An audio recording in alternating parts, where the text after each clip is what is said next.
मुख्यमंत्री पारदर्शी कारभार करत असतील तर स्वागतच। मुंडेंच्या राजीनाम्यानंतर उद्धव ठाकरेंकडून फडणवीसांचं कौतुक, तर मुंडेंच्या राजीनाम्याचं खरं कारण समोर यायला हवं, ठाकरेंकडून शंका उपस्थित।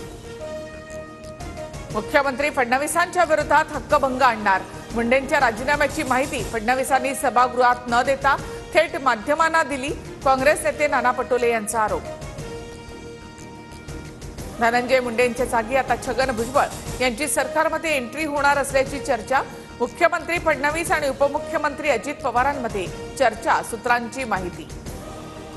संतोष देशमुखांना झालेल्या अमानुष मारहाणीचा आणखी एक पुरावा हाती, मारहाण केलेल्या फुटलेल्या पाईपच्या 15 तुकड्यांचा फोटो आरोपपत्रात।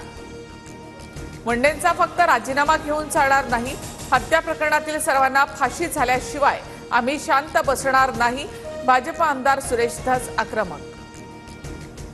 संतोष देशमुखांची हत्या खंडणीमुळेच, खंडणीची एक बैठक सातपुडा बंगल्यावर झाली की नाही याचंही उत्तर मुंडेंनी द्यावं, सुरेश धस यांचं आव्हान।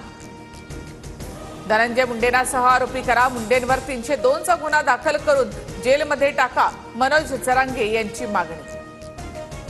धनंजय मुंडेंची आमदारकी रद्द होईपर्यंत लढणार, अंजली दमानियांचा इशारा, धनंजय मुंडेंच्या पापाचा घडा आता भरलाय, दमानियांची टीका।